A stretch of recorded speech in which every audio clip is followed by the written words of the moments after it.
დღეს ვისაუბრებთ დოპამინზე. სურვილის ჰორმონი უფრო არის, დომის ჰორმონი უფრო არის, ვიდრე რაღაცის სიამოვნების მიღების. სესორი დაბომბვა ხდება ხო კაზინოში, მუსიკები, ფერები და ასე შემდეგ და აი მაგას ველოდები, როდის აინთება, როდის დაუკრავს მუსიკა და ასე შემდეგ.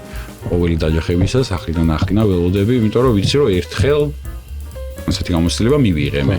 რომ არ ველოდებოდი და მოულოდნელი სიამოვნება მივიღე. ყოველთვის ჩარიცხული ხელფასი სიამოვნებს, ია, მაგრამ ჯაში ნაპოვნი ფული, ბევრად უფრო სასიამოვნოა და ბევრად უფრო დიდი. ნუ შეიძლება უფრო ცოტა რო იყოს მაინც რა. ხო, კანაბინოიდები იწვევენ, ფსიქოზური სიმპტომების გამეთარებას ისმენას, რასაც ეძახიან, პარანოული აზრები არა, ანუ პარანოული აზრებია, რომლებმაც შეიძლება ინტოქსიკაციის დროს ბოდით რეგისტრს მიაღწიოს. ხა 2 საათი, 3 საათი ან 3 დღე რო წიგს კითხულობდი და ეს პროცესი ამდენი ხანი გრძელდებოდა და ეს არის ჩვენ თაობა. ხა ის პატარები, რომლებიც 40 წამში ხდება ეს მთელი ამბავი.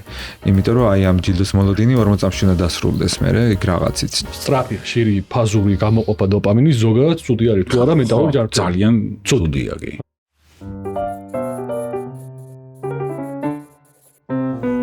მოგესალმებით, თქვენ უსმენთ და უყურებთ ჯანსაღ დიალოგს, რომელიც გახლავთ საქართველოს საზოგადოებრივი ჯანმრთელობისა და კეთილდღეობის ასოციაციის პროექტი.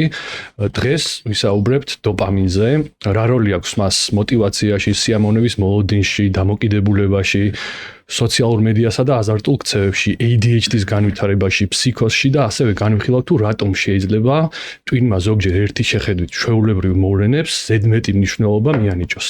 დღეს განგებარ ვისაუბრებთ დოპამინთან დაკავშირებულ მოძრაობით დარღვევებზე, როგორებიცაა მაგალითად პარკინსონის დაავადება ან ლიუის ხელს იგივე ლიუი ბადი დემენცია, დიმენშია, ვინაიდან ეს დამოუკიდებელი დიდი თემებია, თან მეტწილად ნევროლოგიური ხასიათისაა და ცალკე ეპიზოდის ჩაწერა საჭიროებს. მადლობა მინდა გადავუხადო პოდკასტ არეას, სადაც ჩვენ ტრადიციულად წერთ ეპიზოდებს და მადლობა ჩვენს დღევანდელ უკვე ორგზის სტუმარს, ჩემს მეგობარს და ფსიქიატრს ლუკა ხუხაშვილს, რომელსაც უმასპინძლებთ საზოგადოებრივი ჯანმრთელობის სპეციალისტები, როგორც ამბობენ, ზურაბ ბალხანიშვილი და სანდრო ჭყიშვილი. ლუკა, დიდი მადლობა, რომ მოხვედი და ვსტუმრობ მეორედ. პირიქით, მადლობა. ლუკა არის ერთ-ერთი ისეთი, ხშირად მოთხოვნადი ჩვენი რესპონდენტი ჩვენი მსმენელების მხრიდან და აგერ შევასრულეთ პირობა და კიდე მოვიწვიეთ. ხო, მაშინაც დავთქვით მახსოვს, რომ ეს პირველი ნაწილი დავარქვათ ჩვენ ამ ეპიზოდს და აი მეორე ნაწილიც დადგა. პირველი შეკითხვა მინდა დავსვა დოპამინის როლზე ზოგადად ორგანიზმში. ბევრი სხვა ჰორმონი, ნივთიერება, ნეიროტრანსმიტერი, ნეირომოდულატორი არსებობს, მაგრამ ზოგიერთი მათგანი უფრო მნიშვნელოვნად და ხანდახან უფრო აქტუალურადაც შეიძლება ჩაითვალოს, მათ შორის ასეთი არის დოპამინი. თუმცა, მიუხედავად ამ აქტუალურობის და მნიშვნელობისა, ხშირად მისი ფუნქციები არასწორად არის ხოლმე გაგებული რა. მათ შორის დოპამინი ზოგს გონია ბედნიერების ან სიამოვნების ჰორმონი თუ ნეირომოდულატორი. სინამდვილეში რა ფუნქციები აქვს დოპამინს ჩვენს ორგანიზმში? დოპამინის ძალიან ბევრი ფუნქცია აქვს, მაგიტომაც მნიშვნელოვანი ნეირომოდულატორია, ბევრი ფუნქცია აქვს, თუმცა ცენტრალურ სისტემაში და ფსიქიკასთან კავშირში რაც არის, მან ძირითადი ფუნქცია დოპამინის არის მნიშვნელობის მინიჭება რაღაცაზე და რაღაცის სურვილის ჰორმონი უფრო არის, დომის ჰორმონი უფრო არის, ვიდრე რაღაცის სიამოვნების მიღების. სიამოვნების წინა ჰორმონია სიამოვნება რომ მივიღოთ, მაგისი სურვილის ჰორმონია ესე რომ ვთქვათ. უფრო მეტად, ვიდრე ალბათ რამე სხვა. თუმცა ესეც ალბათ გამარტივებაა იმისი, რაც დააკეთებს. დოპამინი რაც ალბათ საუბარში ვილაპარაკებ. აი და რო ვთქვათ რა, აი რას აკეთებს ზუსტად? აი ეს გზები რომ მიმოვიხილოთ, ან დოპამინერგული სისტემა სხვადასხვაგვარად მუშაობს ცენტრალურ ნერვულ სისტემაში და არა მხოლოდ ცენტრალურ ნერვულ სისტემაში, ან ზოგადად ენდოკრინული ფუნქციებიც აქვს, მრავალი რეცეპტორი აქვს და აი ეს რაღაც ცოტა მეცნიერული მოდელვაც რო გავაკეთოთ, რა გზებით და რა ეფექტებით მუშაობს დოპამინი თავის დროში? 4 გზაში იღებს მონაწილეობას, საიდანაც ჩვენ გვაინტერესებს უფრო 2, ანუ ეს არის მეზოლიმბური და მეზოკორტიკალური გზები. ამასთან ერთ არის ნიგროსტრიატული ზომა, ესა გზა. და ნეიროენდოკრინული გზა, სადაც ერთ-ერთი რას აკეთებს, ეს არის პროლაქტინის გამოყოფის ბლოკირება ინჰიბიცია. მეზოკორტიკალური და მეზოლიმბური გზა ეს არის ძირითადი ის მნიშვნელობები ამ გზებს აქვს მნიშვნელობა შემდეგ ფსიქიკურ და კოგნიტიური პროცესების წარმართვაში. რეცეპტორები, სხვა რეცეპტორის საჯდები უბრალოდ არის D1 და D1-ის მსგავსი და D2-ის მსგავსი რეცეპტორები, D1 და D5 და D2, D3, D4. რომელიც სხვადასხვა რაღაცას აკეთებს, შეიძლება ითქვას, რომ საპირისპირო მოქმედებაც აქვს. D1 არის უფრო აღმაგზნები, ანუ ამგზნები და D2-ის მსგავს რეცეპტორებს, ანუ D2-ის ჯგუფს რეცეპტორების აქვს ინჰიბიციის შემაკავებელი ფუნქცია მეტად. თუმცა ძალიან დიდი მნიშვნელობა აქვს ეს რეცეპტორები სად არის განლაგებული, იმიტომ რომ მაგათ მეზოლიმბურ გზაში სხვა ეფექტს გვაძლევს ამ რეცეპტორების ბლოკირება ან გააქტიურება და მეზოკორტიკალურში სხვას. სხვა ფუნქციებზეა ეს დამოკიდებული ფსიქიკის სხვა ფუნქციებს წარმართავს ეს გზები. მეზოკორტიკალური უფრო აღმასრულებელ ესეთ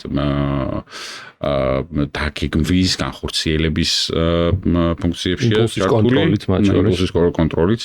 ანუ მაგაგებით მეზოკორტიკალური გზა მეზოლიმბურ გზას აკონტროლებს, იმიტომ რომ მეზოლიმბური გზა არის ზუსტად ეს აი мотивация, სურვილი, ტოლვა, რაღაცების ემოციურ ნაწილს შეიძლება დავუძახოთ რა მას მეზოლიმბურ გზას. და ხო, მეზოკორტიკალური გარკვეულწილად აკონტროლებს იმ იმპულსებს, რომელიც მეზოლიმბურ გზაში წარმოიქმნება და ნუ მეზოკორტიკალური გზა ასევე არის მახსოვრობასთან დაკავშირებით მუშა მეხსიერებას რაც ვეძახებთ, რომ რაღაცები შენარჩუნდეს ჩვენ მეხსიერებაში მუშაობის დროს. და ხო მივიღოთ გადაწყვეტილებები მართლა. ცნობიერი ნაწილი აქვს მეტად მეზოკორტიკალური გზა და შედარებით ნაკლებად ცნობიერი გზა არის მეზოლიმბური. ოკეი. ანუ D1 თუ რაღაცისკენ სწრაფოს ხელს უწყობს, D2 ფაქტობრივად ამის დამაბალანსებელ რეცეპტორადად შეგვიძლია ავიქოთ ნაწილობრივ. ეგრე ვერ ვიტყვით, იმიტომ რომ D2-ის მსგავსი რეცეპტორები უბრალოდ D2 იღებს მონაწილეობას დოპამინი გამოიყოფა ორნაირად. ეს არის ფაზური გამოყოფა და ტონური გამოყოფა. ფაზური გამოყოფა არის გამოხეთქვები დოპამინის და ტონური გამოყოფა არის, როდესაც უფრო დაბალი სიხშირით იგზნება რეცეპტორი. D2 რეცეპტორებს უფრო ადვილად უკავშირდება დოპამინი, შესაბამისად რაღაც ტონის D2 რეცეპტორები ჩართული უნდა იყოს. D1 რეცეპტორებს უფრო რთულად უკავშირდება და D1 რეცეპტორები ჩართული ხდება მაშინ, როდესაც დიდი გამოხეთქვა არის დოპამინის. და ეს ტონური დოპამინის გამოყოფა ნერვულ სისტემაში სხვა რაღაც აკეთებს, მათ შორის იმას, რომ სიმშვიდე კონდეს მას ხეულს, მოშვებული იყოს, მაგრამ ამასთან ერთად რომ კონდეს რაღაც განგზობითი мотивация რაღაცების. ის მდგომარეობები, რომელიც ავულიაციას ვეძახით, ან ჰედონიას და სწორი არის თემასთან დაკავშირებით, როდესაც мотивациას კარგავს ადამიანი, იქ რეცეპტორები შიმშილია რეალურად, ანუ თეორია არ არის მხოლოდ დამბლოკავი ეფექტი არ აქვს, ეს არის სტაბილურობის შემანარჩუნებელი ეფექტი აქვს თეორია რეცეპტორებს. კეთილი. და აი მაგ შემთხვევაში ახლა ჩვენ შეგვიძლია რომ ვთქვათ ესე რომ თუ კი ჩვენ რაღაცა ტიპის კონტროლს რაღაცა ფორმით გავაკეთებთ ამ დოპამინის გამოყოფაზე, სტიმულაციაზე და შემდეგ, აი ამ სისტემებში უფრო მეტად შეგვიძლია რომ ჩავერიოთ. არ გულისო პროფესიული თვალსაზრისით რა, აი ყოველდღიურ ცხოვრებაში. არა ფარმაკოლოგიურად შეგვიძლია, რა თქმა უნდა. ცხოვრების რაღაცები. ყოველდღიურად ჩვენ ცხოვრებაში ჩვენ ქცევას აქვს დოპამინურ სისტემაზე სერიოზული გავლენა. მას ვაკეთებ ბევრ იმ რაღაცას აქვს გავლენა, რასაც ჩვენ ვაკეთებ სიამოვნებას და რაღაცის გამიღებთ ანუ მე თუ ვიცი როგორ მუშაობს ეს, ხო, შემიძლია ჩემი ცხოვრებით ისე გავაკეთო, რომ ეს ყველაფერი ასე თუ ისე, ხო, იყოს ჩემი დამხმარე ამ შემთხვევაში. მაგრამ ასე ამ ყველაფერს ახლავს რაღაც საფრთხეები და როცა ეს ვიცით, მე შეგვიძლია რომ ჩვენ გარშემო ასევე გარემოში რაღაცები შევცვალოთ. ეხლა მე კონკრეტულად გადავალთ იმ რაღაცეებზე. ეხლა რატომ მინდოდა ამ თემაზეც, ხო, მე და სანდროს ეს ეპიზოდი გავაკეთებინა, იმიტომ რომ ძალიან ბევრჯერ ვახსენეთ ეს დოპამინის გამოყოფა, დოპამინის როლი სხვადასხვა ადიქციებთან დაკავშირებით, სხვადასხვა მოდელებთან დაკავშირებით, აი მობილურის გამოყენებასთან, гаджеტების გამოყენებასთან დაკავშირებით და მინდა რომ გავმარტო, რომ ანუ აი ამის გარშემოც ეს ყველაფერი სისტემები არის, ეხლა ჩვენ რაზეც ვლაპარაკობთ, მაგრამ მოდი სანამ კიდევ უფრო სიღრმეში გადავალთ, ეს შეკითხვა მექნება, რომ ეხლა შენ ახსენე აი წეგან სიამონების მინიჭება. ხო? და ეხლა ამ შემთხვევაში ეს სიამონება, მოლოდინი, სურვილი, мотиваცია, აი ამ დოპამინის თვალსაზრისით, ანუ ესენი ბიოლოგიურად განსხვავებული მექანიზმები არის, ხო? თუ ერთ და იგივე მექანიზმით მოქმედებს, როცა სიამოვნებას მინიჭება ხდება ამ დოპამინის გამოყოფით, როცა რაღაცა სურვილი აღიძვრება, мотиваცია მიჩნდება. ხო, ბიოლოგიურად განსხვავებული. ჯილდოს მოლოდინი არის რეალურად ეს თუ რა? ჯილდოს მოლოდინი არის დოპამინი ზუსტად და თავისთავად სიამონება ჰედონუს წმინდა სიამოვნებას ვიღებთ რაღაცით, მაგალითად, სასიამოვნო საჭმლის ჭამით ან რაღაც. მაგ დროს დოპამინური რეცეპტორები, დოპამინური სისტემა ნაკლებად არის ჩართული. ენდოკანაბინოიდური ანუ სხვა ენდორფინებით ხდება ძირითადად სიამოვნების მიღება და ნუ სხვა სისტემები აქვს ჩართული. დოპამინური სისტემა არის ნუ ევოლუციურად იმისთვის რომ რაღაცა გვინდოდეს, ანუ იმისთვის რომ დავისწავლოთ რა გვანიჭებს სიამოვნებას და რა არ გვანიჭებს სიამოვნებას. რის გამოთვლასაც აკეთებს twin-ი მუდმივად და დოპამინის საშუალებით გვასწავლის რა არის კარგი და რა არის ცუდი. კარგი ან დოპამინი გამოიყოფა მაშინ, როდესაც გვაქვს ესეთი გამოიხეთქება მაშინ, როდესაც გვაქვს ეგ ეწოდება პოზიტიური ცდომირება მოლოდინის. ეს ნიშნავს იმას, რომ აი არ ველოდებოდი რამდენად კარგი იქნებოდა რაღაცა და უცებ რაღაც კარგი მოხდა. მოულოდნელი პოზიტიური სიახლე, რაც შეიძლება იყოს არა ამბავი მხოლოდ, ხო? შეიძლება იყოს რაღაც სიამოვნება, რომელსაც არ ველოდებოდი. ამ ველოდებოდი ნაკლებს და მივიღე მეტი. ამ დროს twin ამას იმახსოვრებს, როგორც twin გამახსოვრებინებს იმ ქცევას, რაც ამას წინ უძღოდა, როგორც რაღაცას კარგს. ანუ ეს გაიმეორე, იმიტომ რომ კიდევ რაღაცა კარგი მოხდება. მაგაშია მაგას აკეთებს დოპამინი, ჩვევას ეგრე ინარჩუნებს, უბრალოდ არაუშუალოდ სიამოვნების მიღებისას, არაუშუალოდ მაშინ, როდესაც რაღაცა შევჭამეს ან სიამოვნო, არამედ აი დოპამინი გამოგვეყოფა შემდეგ, ანუ მე დავისწავლე, რომ ეს რაღაც ქცევას ასიამოვნო რაღაც ნაყინი მიყიდე, შევჭამე და იყო სასიამოვნო. დოპამინის გამოყოფა ხდება მინიშნებაზე ამ მოსალოდნელი სიამოვნების. მაგალითად, როცა დავინახავ ნაყინს ან სუნს, გავიგებ ან და უკვე სიამოვნებს? ხო, ნუ мотиваცია სიამოვნება რაღაცას ნიშნავს. мотиваცია მეწა, ანუ იმას ვიწყებ. ხო, იმაში შევაჯამებ, ხო, სწორად მესმის ახლა ეს ყველაფერი. რომ ნახეთ, ახლა მე ვარ ბავშვი. მე ვარ ბავშვი, რომელიც საბიც წამიყვანეს ექიმთან. იქ ყველაფერი ისე გავაკეთე, რაც მოლოდინი იყო ჩემი ქცევის თვალსაზრისით, ხო, დავემორჩილე ექიმის მითებს ვასრულებდი ამ შემდეგ. დავასრულეთ ახლა ეს პროცესი.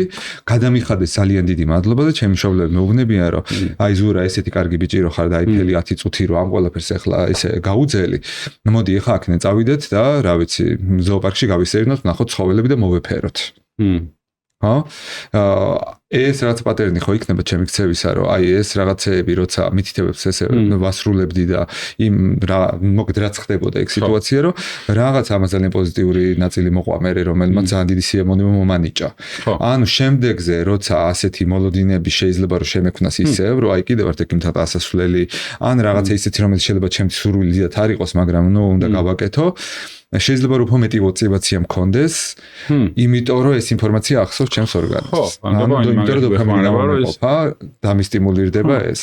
ეს დაგვამახსოვრებინოს და რაღაცა ქცევა ჩამოაყალიბოს საბოლოო ჯამში რა დოპამინი მაგითო საჭირო ხა ეგრე მარტივი არ არის ადამიანი რომ ექიმთან წასვლის დროს რაღაცა ნერწყვი წამოუვიდეს ანუ როგორც პავლოვი ძაღლს ეგრე ადამიანს ვერ ეგრე მარტივად ვერ გაწვდნი იმიტომ რომ ბევრი უფრო კომპლექსურია სტრუქტურულად რთული მექანიზმი აქვს ადამიანის სურვილის ჩამოყალიბებაში მაგრამ ყოველ შემთხვევაში ჩვენთვის დოპამინამდე და ზოგადად ცნობილია რომ რაღაცა ქცევის ჩამოყალიბება ესე ხდება რამდენად ასოცირდება გამეორებითი საქციელები პოზიტიურ ან ნეგატიურ მდგომარეობებთან ხო ანუ რამდენად დაგვაჯილდოვეს რაღაცაზე რამდენად სასიამოვნო იყო შემდეგ ეს ჯილდო რა დაიხარჯა დანაკლისი რა იყო და ეს ყალიბდება ქცევა და ხო დოპამინური სისტემა არის ამაში ჩართული კი ბატონო ხო მაგრამ აი ამ თემაზე რომ დავჭერთ ხანდახან შეიძლება ის საბოლოო წერტილი სიამოვნება არ იყოს და ადამიანი მაინც აგრძელებდეს იგივე ქცევას როცა იცის რომ შედეგი უარყოფითი შეიძლება დადგეს რა აი ამას რანაირი ახსნა აქვს როცა უკვე წინასწარ იცი რომ შეიძლება საბოლოო შედეგი არ იყოს სასიამოვნო მაგრამ მაინც აგრძელებდე იმ ქცევას აქ ორი რაღაცა მოხსენე ერთი არის ნარკოტიკების მოხმარება რომლებიც უბრალოდ ბიოლოგიური მექანიზმებით დოპამინის დაგროვებას იწვევენ ან გამოხეთქვას მაგ შემთხვევაში მაშინაც როდესაც უკვე სასიამოვნო აღარ არის რაღაცა ნივთიერების გამიღებული სიამოვნება ნაკლებია და იკლებს კრეივინგი ეგრეთ წოდებული სურვილი მაინც არ ჩუნდება იმიტომ რომ ნარკოტიკის მოხმარებასთან ასოცირებული ნეირონები სენსიტიზირებულები არიან. რო თქვა და ამასთან ერთად დოპამინის გამოხეთქვას თავისთავად იწვევს რაც დოპამინი მაქვს, მაგრამ ყვილ საქმენაში მოულოდნელი სიამოვნების დროს გამოიყოფა დოპამინი. ხომასე რაც უფრო მოულოდნელია, უფრო დიდი გამოხეთქვა ხდება, უფრო დიდი კონცენტრაცია. მაგრამ კარგო ნარკოტიკის სტიმულანტების, დოპამინის დოპამინური ნარკოტიკების მიღებისას ეს პოზიტიური მოლოდინის ცდომილება მექანიკურად ექნება ნარკოტიკების დროს ანუ მაინც ის ხდება რაც ხდება მოულოდნელი სიამოვნების დროს მიუხედავად იმისა რომ შეიძლება ნებისმიერ მიღებაზე ამფეტამინის მაგალითად ზუსტად ვიცოდე რა ეფექტი ექნება და ზუსტად ის ეფექტი მივიღო ან ნაკლები ეფექტი მივიღო რაღაც კაცი მაგრამ აი ეს დოპამინური სისტემა მაინც ანთებს ამას როგორც პოზიტიურ მოლოდინის ცდომილებას თუ სწორად აქვს თუმცა ამასთან ერთად სხვა რაღაცას არის მოლოდინის სწრაფი სიამოვნების და რაღაცა განგზობითი სიამოვნების განგზობიტა ჩემო მეზოკორტიკალურ მაგზებთან ჩემო პრეფრონტალურ ანუ აღმასრულებელი ფუნქციასაც ყალიბდება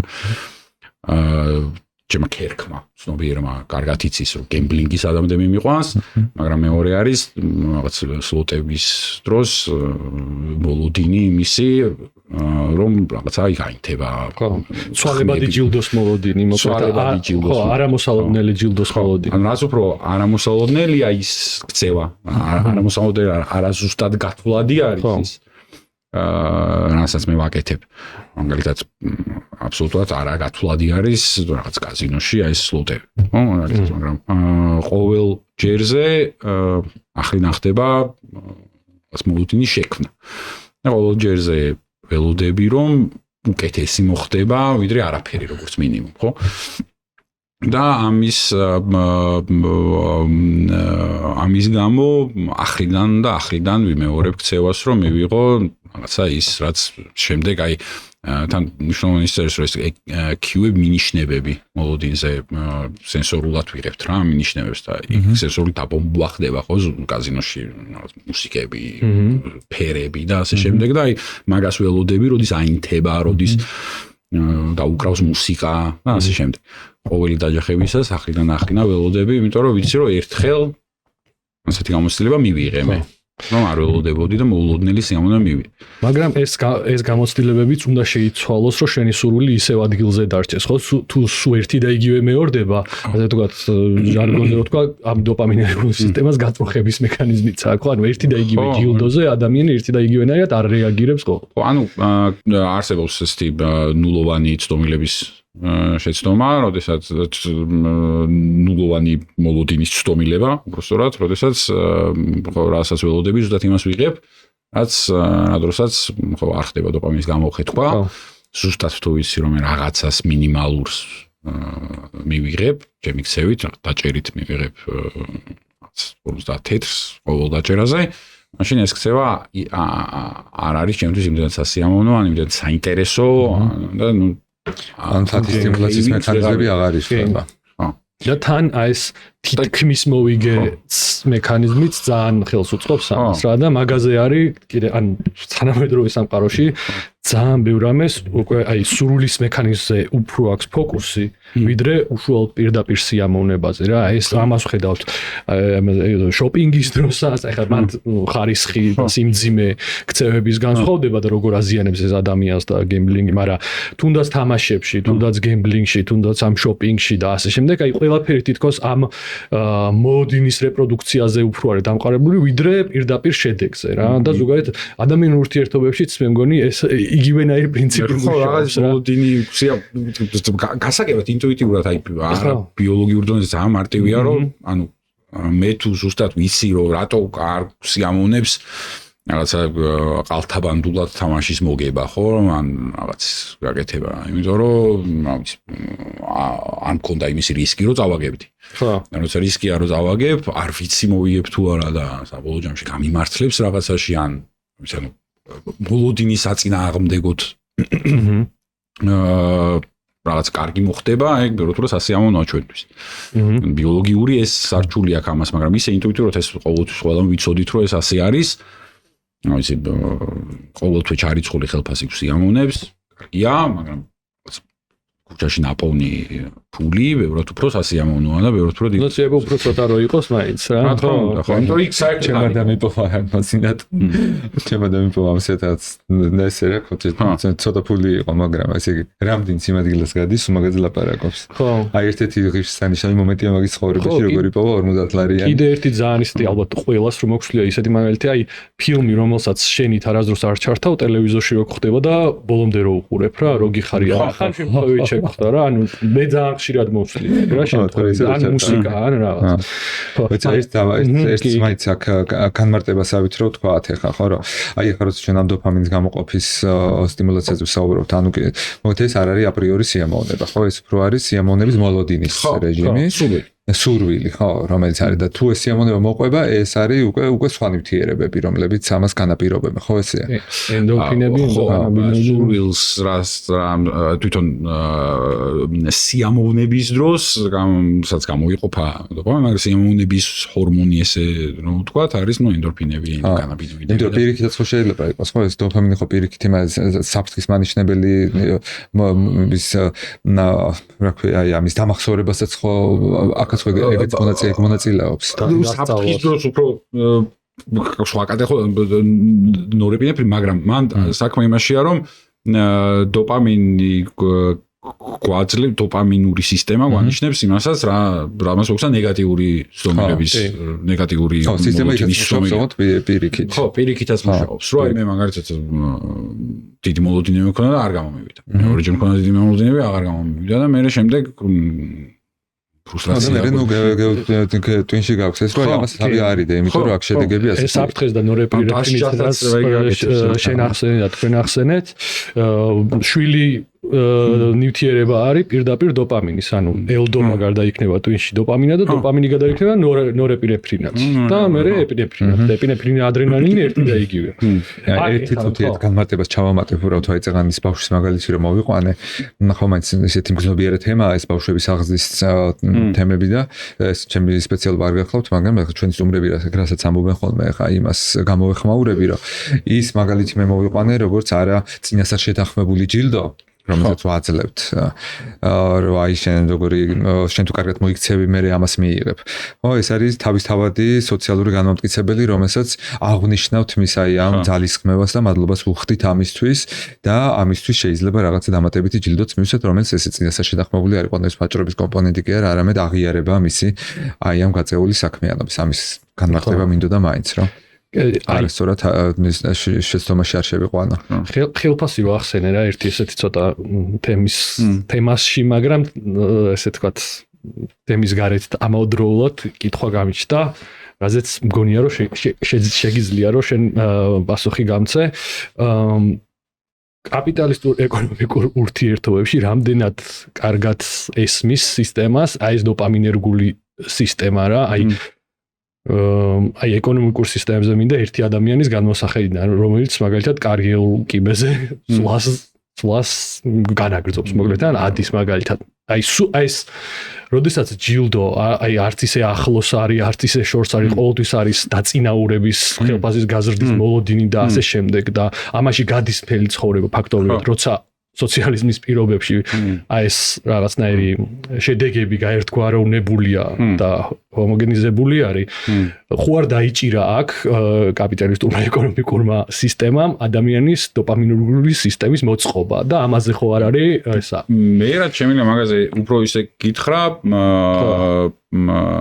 კარიულს დაქვეითება და შემდეგ მხოლოდ კაპიტალიზმში არ ხდება, მაგრამ ხო, აი ბონუსის ჩარიცხვის მიზეზი ალბათ დაახლოებით ეგ არის რა, ანუ ხელფასი და მე პლუს ხო არის მე-13 ხელფასი ბონუსი და ამ შემდეგ და მაგას ვაკეთებთ რაღაცა დაწინაურება შეიძლება იყოს რომ მივაჩვიო შენ ასე სტატუსობრივი დაწინაურება არის რაც ხო ის არის შეიძლება არ გამოგარჩევდეს მაინდა რასაც შენ ამბობ როგორც ხდები ანუ ის სიტუაცია რომელიც ძალიან არაპროგნოზირებადი არის გულისხმობ იმას რომ შეიძლება ხვალ საჭირო ფული არ კონდეს და ასევე შეიძლება ხვალ იყო აი სწრაფად როცა იცვლება ადამიანის სოციალური სტატუსი ხო რაც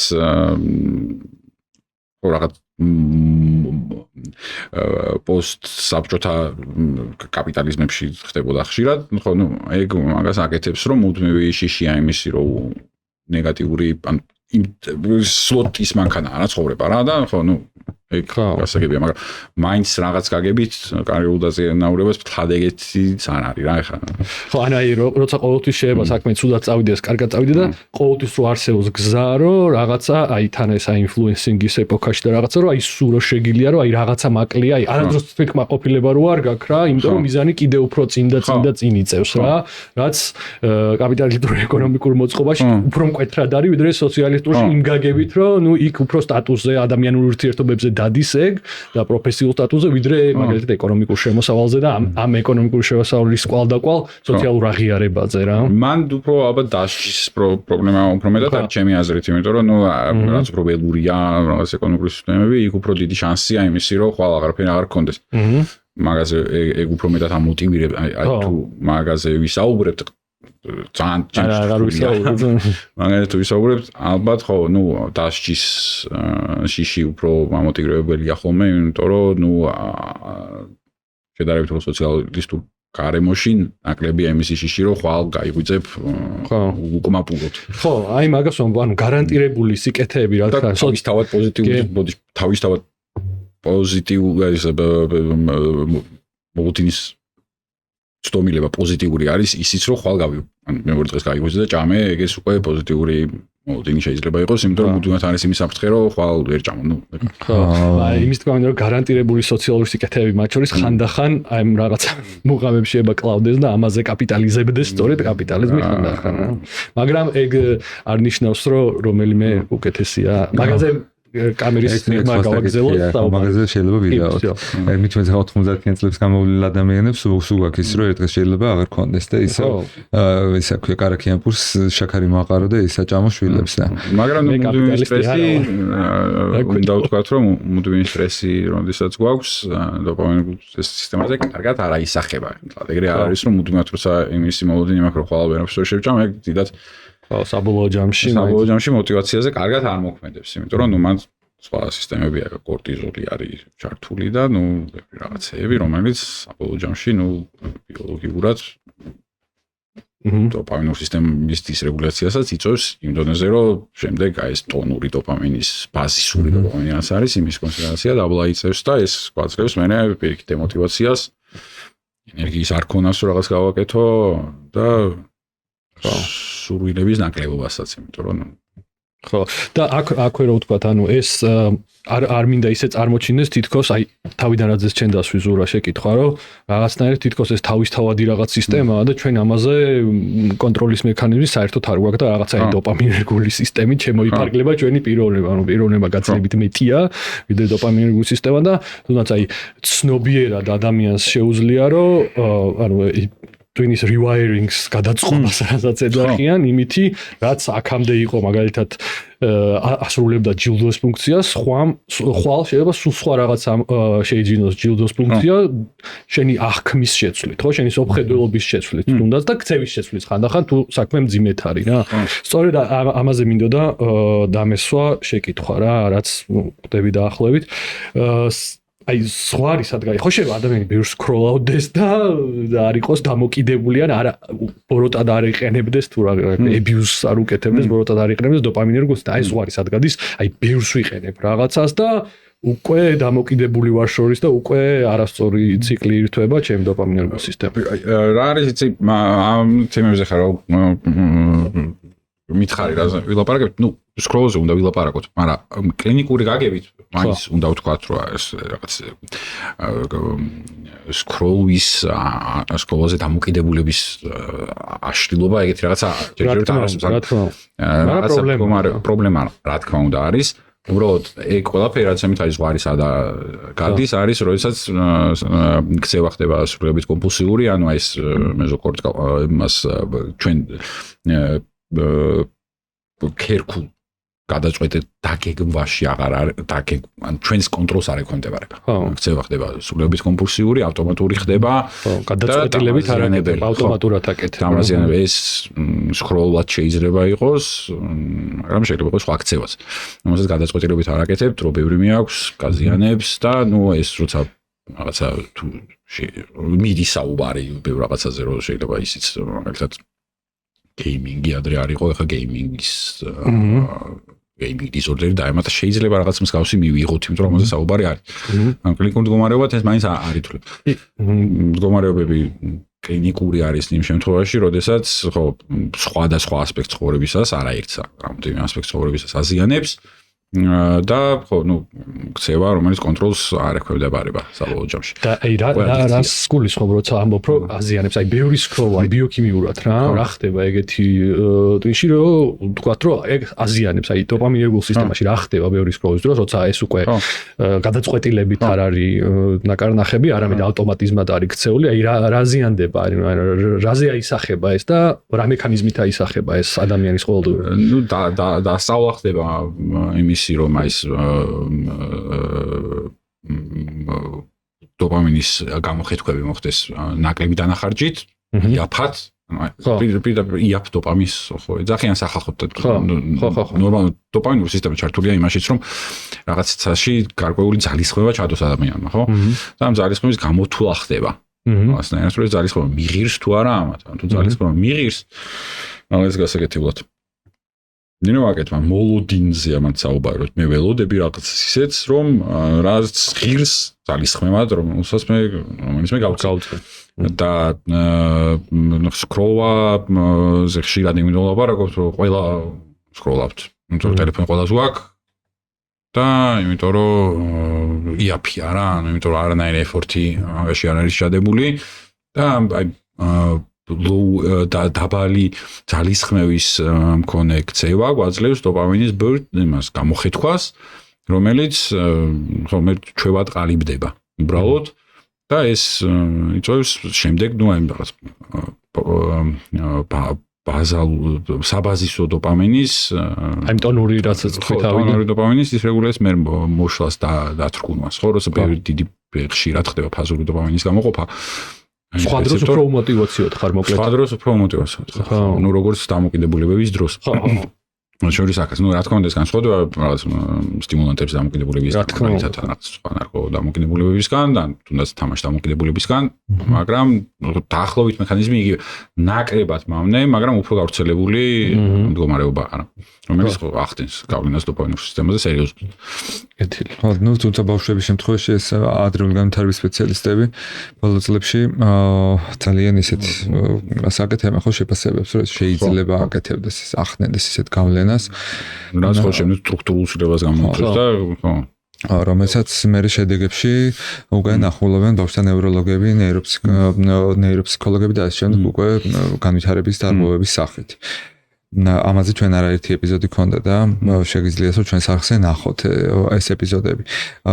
ეს საკითხი თუ მორჩეთ სწავლების საკითხზე მინდა რომ ერთი ის აი დასწავლის და მეხსიერების ნაწილში, ანუ ეს დოპამინი რა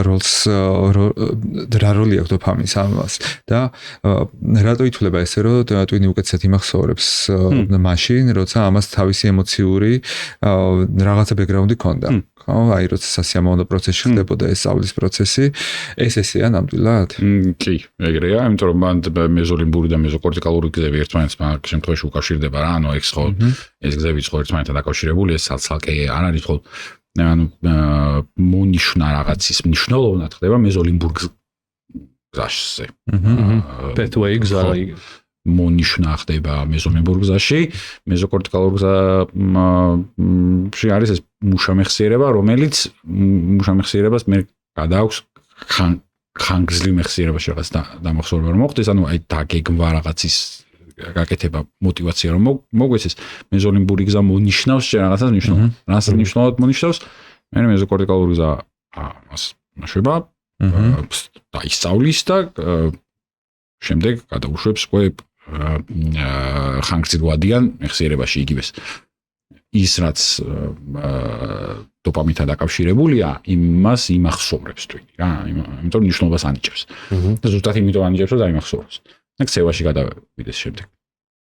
ხო, აი ესე იგი, ნახე მე თუ ძალიან მეშინია ახლა აი ამ ლექტორის რა, ან გამოცდის და ამის გამოვზივარ და ახლა მეცადინეობ. ახლა ნიშნავს ეს იმას, რომ დიდი ალბათობით აქ პირიქით იქნება ეს პროცესი და გამოცდის მე არაფერი არ მემახსოვრება. ვუტრირებ ცოტა, მაგრამ დაახლოებით ეგრე. იმიტომ რომ შეიძლება როგორც საფრთხე ისე აღიქვას ეს გზა. იმიტომ რომ სტრესის მომგვრელი იყო. ხო, მაგრამ მან ბევრი სხვა რაღაც არის რა, ანუ კი ეგრეა, სტრესის მომგვრელი რაღაცები არ ნიშნავს, მაინც და მაინც სტრესის მომგვრელი რაღაცები გვავიწყდება, ეგრეა პირიქით, რაც სტრესის მომგვრელი დრესი ძალიან მეშინია, რაც ძაფრ ემოციასთან არის დაკავშირებული, ისინი უფრო გამახსოვრდება. უბრალოდ მან საქმე სხვა რაღაცაშია დამახსოვრება, რას კორტიკალურ გზაში მან არის პარაბოლა ესეთი რა, როცა რაღაცა ძალიან ძაფრია. შემდეგ კოგნიტური პროცესები რთულდება საბოლოო ჯამში. ანუ რაღაც მომენტში ჩვენ გვჭირდება რომ мотивация გქონდეს, თუნდაც იმის мотивация რომ დასჯას თავი ავარიდოთ რა, თუნდაც ის мотивация რომ ის ლექტორმა შეგვაქოს და არ გავლახოს. არ დავსაჯოთ არ მითხრა. ხო. ეგ მნიშვნელოვანია, ეგ ჩვენ უფრო мотивირებულს ხვდის რაღაცა გავაკეთოთ, დასავლასაც ხელს უწყობს, უბრალოდ როდესაც ეს რაღაცა x გადააცილებს, ხო? შემდეგ მოდის დამასვლა კოგნიტური უნარების რა, ანუ ჩვენი კერკი ნაკლებად პროდუქტიული ხდება. მან ზუსტად იგივე ხდება, როდესაც დოპამინი ტვირთავთ ძალიან, ტვინს მექანიკურად რა, უბრალოდ რა, ნარკოტიკებით მაგრამ. ამფეტამინური მედიკამენტები, ხო, რაც არსებობს ADHD-ისთვის, რაღაც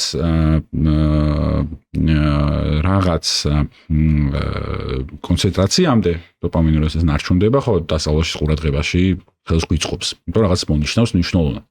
როდესაც ეს კონცენტრაციას გადააბიჯებს. შემდეგ უკვე ადამიანი ხდება დაბნეული, იმიტომ რომ ბევრი რაღაცა იძენს ყურადღებას, ბევრი რაღაცა იქცევს ყურადღებას და პირიქით უფრო გონება გაფანტული ხდება. შესაბამისად მან ბალანსია საჭირო რა, ის რომ დასჯისგან თავის არის დებაც პოზიტიურიმად გავიხილოთ ამ შემთხვევაში რა, ანუ ის რომ დასჯა და სტრესი ზოგადად დოპამინთან არ არის მხოლოდ ხო დაკავშირებული, ნაკლებად არის კიდე დაკავშირებული. უბრალოდ დოპამინზე როცა ვლაპარაკობთ, აი დასჯა გამიხილოთ, როგორც აი დასჯისგან თავის არიდება, როგორც რაღაც მამოტივირებელი. როდესაც იმდენად საშიშია ეს დასჯა და იმდენად დიდი შანსია რომ დავისაჯო, ხო, ეს мотивს გვიკარგავს რა თქმა უნდა რომ რაღაცა გავაკეთოთ და არათუ მერე დავავიწყდება სწრაფად. არამედ შეიძლება ვერსი მესაინოთ კარგად რა, როცა ძალიან გვეშინია რაღაც ფოთო როცა მაღალია, მაშინ ვერ მუშაობს რა ჩვენი კერკი კარგად. და ნუ ხო ამას ემატება ის რომ ასაც შეიძლება ხა რომ მალე დამავიწყდება ისე ვისწავლი რომ უბრალოდ ჩავაბარო მან აი ეს მოკლე სიამოვნების ბაზე ხდება აქცენტის გაკეთება რა ნუ სწავლობ იმიტომ რომ ვიღაცა არ გამიჯავრდეს ხვალ და არა ის რომ რაღაც 10 წლის შემდეგ ეს სოდნა რაღაცას გამოვიყენო თქვა ხო ეგ ფაქტორიც აქვს იმას რაც ხო გასაგებია ეხლა გასაგებია ჩემთვის ეხლა ეს მე ყოველთვის ვჯეროდა ამის ეხლა რასაც ვლაპარაკობთ ნუ ამის ახსნა არ ვიცოდი ეს ზურგისტვინ განახობდა რაღაცას მაგრამ ხო აი ეს არის ის თემა რომელიც მე ზოგადად მგონია რომ არასწორად არის ამ სამყაროს უდიდეს ნაწილში მოწყობილი როცა დასჯაზე და მკაც შეფასებაზე დაფუძნებული არის და რაღაცა კარგი მასწავლებელისა და ლექტორის მაგალითი არის ყველაზე მკაცრი და შეისაგული რომ მიგდის აი ესეთი რომ რაღაცა კარგის ხატად არის წარმოდგენილი რა მე მგონია რომ სწავლის პროცესი თუ რაღაცა ემოციებით არის დატვირთული და ისტორიებით და ამბებით არის დატვირთული ვფიქრობ რომ მეტი შანსი არის იმის რომ мотивация შეინარჩუნოს სწავლის და მე ამის შედეგებს უფრო შეიძლება ვხედავდეთ იმაში რომ წლების შემდეგ ამ ცოდნას პრაქტიკაში გამოიყენებს ან როცა დაჭირდება მაშინ რა ვიცი დამატებით გაიღრმავებს იმ ცოდნას და ასე შემდეგ სამშობლოზე პირდაპირ ეს ყველაფერი ამას არ ნიშნავს მაგრამ აი ეს მთელი კომპლექსი საბოლოოდ შეიძლება რომ ესე იგებოდეს მე ეგრე ვხედავ მეგონი ძალიან არ ვწდები ძალიან მნიშვნელოვანი არის რომ დოპამინი თუ ლაპარაკობთ დოპამინის ფაზურ გამოყოფაზე დიდად არ იყოს დამოკიდებული ზოგადად რა სწავლა ანუ სწავლა ეს იყოს არსებობს ნეილი განგრძობითი мотивация რაც ადამიანებს გვაქვს ზოგადად ყოველდღიური мотивация რომ გავგვიძოთ რაღაც გავაკეთოთ რუტინული რაღაცები რომ ვაკეთოთ სწავლა უნდა გახდეს რა ეს იმიტომ მაგ შემთხვევაში ყველაზე უფრო ესეთი ლექტორი თუ დოპამინურ სისტემაზე გვაქვს საუბარი უნდა იყოს ლექტორი რომელიც ყველას ყოლია ხო რომელიც არ იცი როდის გეჩხუბება და არ იცი როდის შეგაქებს ტყუილათავს კულტურას და ეს რაღაცა უცნაურ განცდებს გვიჩენს ხოლმე რა საგნის ან თემის მიმართ ეგ დაგეგმილი უნდა ან სწავლა უნდა იყოს არა ჩვენ მუშამეხსიერებაზე ვლაპარაკობთ მუშამეხსიერებაზე თუ არ ვლაპარაკობთ და სწავლაზე თუ ვლაპარაკობთ არა დამახსოვრებაზე რაღაცების და დაზეპირებაზე ჩვევების ჩამოყალიბებაზე ეს უნდა იყოს უფრო აი დროში განგრძობითი აი მდგრადი და დროში განგრძობითი პროცესი რა და არა რაღაც მარტივ სიამოვნებებზე დამყარებული მარტივ სიამოვნებაში რო გვეხმარება რაღაც ბავშვობაში პირველად ნიშნები არ იყო მაშინ და მასკოვებს რო გვაწევდნენ კი გვეხმარება პოზიტიური რეინფორსმენტი, მაგრამ და ხო, ნუ დასჯის აქვს თავისი ადგილი, ხო, ეხლა დასჯა არ არის მაინც ის რომ რაღაცა გიყვიროს ან შეგვიძლია მოგაყენოს, ხო, შეიძლება იყოს რაღაც საყვედური მაგალითად, რომლის შიშიც ხო გვაქვს და უნდა გქონდეს რაღაცა დოზით. მაგრამ მხოლოდ ამაზე არ უნდა იყოს, რომ მაინც უნდა ისწავლოს და მთავარი პრინციპი ის რომ ადამიანი უნდა ისწავლოს განგრძობითი мотивация ქონა ის რომ შეინარჩუნოს мотивация რაღაც 2 წლიანი 3 წლიანი პროცესი რომ მიყვეს და არ იმას რომ გამოსა ჩავაბარო ხვალ და რაღაც ნიშანი მივიღო დროსთან ერთად ანუ ეს კერქული პროცესები უფრო ძლიერ უნდა გახდეს რა და მხოლოდ ამ დოპამინის გამოხეთქვებზე არ უნდა იყოს დამოკიდებული რა. მაგრამ მეგონია რომ ორივე შეიძლება თან არსებობს შენ მე როგორც ვწდები იმას გულისხმობდი რომ რაღაცა აი ეს ალეგორიული რაღაცა ისეთი თხრობითი შინაარსით რომ ტვირთავ შენ სასწავლო იმას რა ქვია რა რაც არის მასალას და ასე შემდეგ რომ აი მშრალი რო არ უნდა იყოს სწავლება მაგას უფრო გულისხმობდი ხო და ზოგადად აი სწავლების პროცესსაც გულისხმობთ უმკაცრეს გამოცდებს გულისხმობ სადაც შეღავათები არ არის ასე შემდეგ ანუ აი ამ მთელ პროცესს გულისხმობ იმიტომ რომ აქ ჩვენ თუ საუბრობთ იმაზე რომ ხელი უნდა შევუწყოთ რომ ამ სტუდენტს უნდა ვამოტივირებდეთ ან მოსწავლეს უნდა ვამოტივირებდეთ რომ აი ტონური ხო სწორედ ხო აი ეს შეინარჩუნოს რომ ამის ეს აი ამდენი ხანი იმიტომ რომ უნდა ისწავლოს იმიტომ რომ რაღაცა мотивация არის სხვა რა ვიცი ძალიან მაგარი ვიღაცა გამოვა რომ დამთავრდება მაგრამ აი ამ რაღაცა ამოფეთქებებით ამ სწავლის პროცესს შეიძლება ამ პროცესს ისე ვაზიანებდეთ რა რომ აღარ უნდა გაცო არაფერი მე კი ანუ როგორც ლუკამ თქვა როგორც მე ხვდები არც იმდენად კაცრი გარემო არ უნდა იყოს რომ ადამიანს სულ გაუქრეს мотивация და არც იმდენად ყვილა არ უნდა აძლევდე ნიშნებს რომ ყვილა გაუქრეს мотивация ანუ ეს არის რომ სკოლაში სიარული არ უნდა იყოს რაღაცა მიუხედავად იმისა რომ მეზოლიმბურ სისტემაში დოპამინის ისინი გვეხმარება რაღაცების დამახსოვრებაში არ არის სწავლა განგზოვითი პროცესი უნდა იყოს რა ჩვენ მაინც და მაინც რაღაცა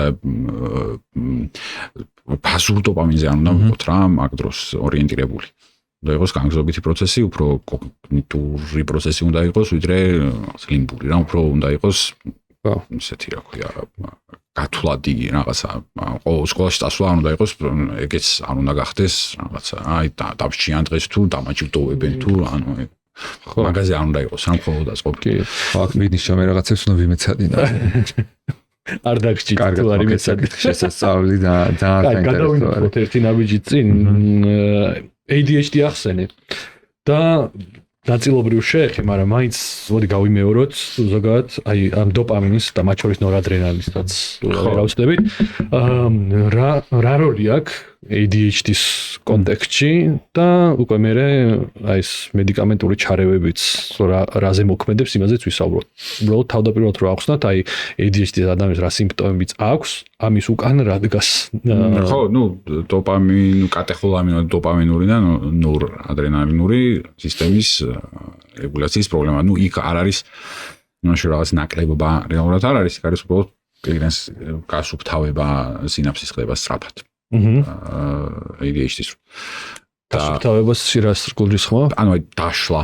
ისი რა ქვია დოპამინის ან ეპინეფრინის მოცილება ხდება სინაფსიდან სწრაფად, ან ის კონცენტრაცია სწრაფად ვარდება. და შესაბამისად ნაკლებობა არის კი. მაგრამ უბრალოდ ნაკლებობა არის, იმიტომ რომ რაღაცა დაგროვებული არ არის, არა იმიტომ რომ ფიზიოლოგიურად გვაკლია დოპამინი, არამედ იმიტომ რომ ვერ ვინარჩუნებს დიდხანს რა დოპამინი. ხო, რაზეც ლაპარაკობთ, ნიშნულობის მინიჭება, ფოკუსირება რაღაცაზე. მაგაში იღებს მონაწილეობას ორივე, დოპამინი, ნორადრენალინი. როდესაც აი ეს საბაზისო კონცენტრაცია დოპამინის ნაკლებია, სხვა მიზეზის გამო. მაგ შემთხვევაში ძნელია ფოკუსირება რაღაცაზე და ძნელია რაღაცის დასწავლა, დაგეგმვა, განხორციელება, აღმასრულებელი ფუნქციები, როცა მეზოკორტიკალურ გზაზე. ზოგადად ნაკლებობა მაგ ნეირომოდულატორების, ნეიროტრანსმიტერების, მაგ შემთხვევაში ხო, ფოკუსირება ძნელი რაღაცა კონკრეტულზე და რაღაც დაგეგმა განხორციელება ძნელია, იმიტომ რომ და ჰიპერფოკუსს როგორც ფენომენს რატო ანუ ხო ხშირად ახსენებენ ADHD-ის კონტექსტში და ამ შემთხვევაში რასთან გვაქვს? მაგ შემთხვევაში გვაქვს საქმე იმასთან, რომ ხდება დეური რეცეპტორები რო იყოს ჩართული, ესე რომ ვთქვა, დეური რეცეპტორები გვეხმარება არა ფოკუსირებაში პირიქით. იმაში ვეხმარება, რომ ადამიანს შეეძლოს, რომ ფოკუსი ერთიდან მეორეზე გადაიტანოს რაღაცას. დეური რეცეპტორების როცა არ არის იმის გამო, რომ დოპამინური აქტივობა შემცირებულია, დეური რეცეპტორები როცა არ არის კარგად ჩართული, ესე რომ ვთქვა, მაგ შემთხვევაში ძნელია, რომ ერთი საქმიდან მეორეზე გადაიტანო კონცენტრაცია, რა ყურადღება რომ გადაიტანო ძნელია. იმიტომ რომ აი ეს რაღაცა ტონური გამოყოფა არის შემცირებული რა. ხო, აი შენ აი წეღარაზეც საუბრობდით რა, აი ყურადღების გაჩერება ერთ რაღაცაზე უჭირს ხო ADHD-ის მქონე ადამიანს, აი მექანიზმის გამო რაც შენ ახსენე, აი ხა ბევრი გვისმენს ალბათ, აუ მეც ეგრე ვარ, იტყვის რა და ამიტომ აი ხა აქ ძნელია მაგაზე საუბარი, მაგრამ აი რა განასხვავებს მოკლედ აი ჩვეულებრივ მდგომარეობაში ყურადღების შენარჩუნების პრობლემას ADHD-ისგან, ADHD-ის სიმპტომებისგან, ანუ ეს ბავშვობიდან უნდა მოსდევდეს, დიდხნიანი კლინიკური განსჯის შედეგად უნდა მან ხო ლაბორატორიული ანალიზით ვერ დაადგენ დიაგნოზს რა, ანუ კაბინეტში უნდა მოხდეს დიაგნოსტიკა, მოკლედ ეგ არის გამოსავალი. ალბათ. მან ნიშნულობა აქვს იმას, რომ კლინიკურად რამდენად ჩანს პათოლოგია რა, ანუ ზოგადად რამდენად კლინიკურად მნიშვნელოვანია ჩივილები. ამბობს. მაგალითად, რამდენად სხვა კონტექსტში ხდება, იქნება პრობლემები, არა მხოლოდ ერთ გარემოში, მაგალითად სკოლაში. მარტო სკოლაში როდესაც არის პრობლემები, არ არის საკმარისი. და როდის დაიწყო, რის ფონზე დაიწყო, რამე სხვა გარემოებები არის თუ არა, რამაც შეიძლება იგივე შედეგი მოგვცეს. ხო. რომელიც ფოთამ შეიძლება მოგვცეს ხშირად ხო? და ასევე ერთ არის თორე პრობლემა ალბათ. ხო, და არის თუ არა პრობლემა, მაგრამ თუ პაციენტი ფუნქციონირებს ისე, რომ მას რეალურად პრობლემა არ ექნება და თან ძალისხმევა რასაც დებს ისეთია საკმარისია. შენამდეც ვერ მოვა. დიდი ალბათობით, ანუ კაბინეტამდეც ვერ მოვა რა, ანუ კაბინეტამდეც არ მოვა ადამიანს ფუნქციონირებაში ხელს არ უშლის და ინფორმირებულად სამაღლება. რომელიც პირველი ის არის, რა თქმა უნდა, რომ იმას რაღაცა აწუხებს რა და თუ ეს აწუხებს და ინდონეზია აწუხებს, რომ ეს ხელს უშლის რაღაცეებში, მაშინ ხო, კლინიკური მდგომარეობა არის. უბრალოდ ხო, გააჩნია შეწუხებაზე რას ვამბობთ, რომ ზოგჯერ შეიძლება ქონდეს წარმოდგენა, რაღაცები იმაზე უფრო ადვილი უნდა იყოს, ვიდრე რეალურად არის. ხო, მაგრამ ის ანჯვა რომ რაღაც გაკეთება რო გინდა და ვერაკეთებ ამის აი მარტივი დავალებების შესრულებას, ხო? ისე ქვია. ამაზე წესით რა, ანუ ზოგადად ეგრეა, რომ ვიღაცისთვის შეიძლება სერიოზული პრობლემა იყოს, ან ADHD-ის მქონე ადამიანისთვის პირიქით, ან საპირისპირო სურათი უნდა იყოს. იცი რის კითხვა მინდა, რომ ეხლა ეს ყველაფერი რაც ეხლა ჩვენ თქვით, ეს ნიშნები რაღაც, ეს ხო არ არის მარტო ADHD-ის რაც არის. ეგეც ხო ყველა ადამიანს ახასიათებს, ესენი შეიძლება იყოს პერიოდულად, შეიძლება იყოს სხვა დონითაც შეიძლება იყოს ეს ნიშნები, ხო, ანუ ნებისმიერ შემთხვევაში პროცესი ერთ და იგივეა ორგანიზმში. ხო ეგრეა. არა, არ არის. იმიტომ რომ აი კოგნიტივში რა ქვია, იმ აღმასრულებელ ფუნქციებს bis დარღვევაზე სხვა რაღაცა ახდენს გავლენას რა. არა მხოლოდ და მაგალითად განსხვავდება ეხლა ეს რასაც მე ჩვენ უკვე როგორც დიაგნოზს და დაავადებას და ამ შემდეგ ვამბობთ. ხო, მაგრამ არა ხوارჯერს გინდა. არა მე არ მქონია მოლოდინი. უბრალოდ ეს არის ისეთი საკითხები ხო როცა ან ნეიროგანვითარებით მდგომარეობებზე საუბრობ რაღაცეებზე, იმიტომ რომ ამ ნიშნებს ყველა ხედავს თავის გარშემო, ასე შემდეგ და ხშირად მე ან თავის თავზე ფიქრობენ, ან თავის გარშემო განსაკუთრებით ბავშვებზე და აშინებთ ხოლმე ეს ნაწილი და მაგიტომ მინდოდა განმარტება. მან სულ ერთი და იგივე მექანიზმი იყოს ჩვენი არც რეცეპტორების რაოდენობა, არც დოპამინის ტრანსპორტერის, არც იმ მეტაბოლიზმში რაც იღებს მონაწილეობას. არაფერი არ არის ერთი და იგივენაირი, ხო? ჩვენი ნეიროგამვითარება identური არ არის ჩემი და შენი. ამიტომ შეიძლება ვიღაცა მეტად იყოს, მეტად კონდეს რაღაცა მუშამეხსიერება უფრო გამვითარებული კონდეს, ვიღაცა ნაკლებად კონდეს გამვითარებული აღმასრულებელი ფუნქციები, ვიღაცას უფრო დახვეწილი კონდეს, ვიღაცა ნაკლებ. და ეგ ვარიაციები არის ზოგადად, მაგრამ რაღაცა ზღურბლი არის, რომ ისიქითაც პათოლოგია თითქოს და ეს ზღურბლი, ხა ინსტრუმენტულად ვერ ხედავთ მაგ ზღურბლს, ეს ზღურბლი არის ის, რასაც ვეძახით კრიტერიუმებს ხო, საბოლოო ჯამში, შეფასებით ნაწილი, ან კლინიკური შეფასების.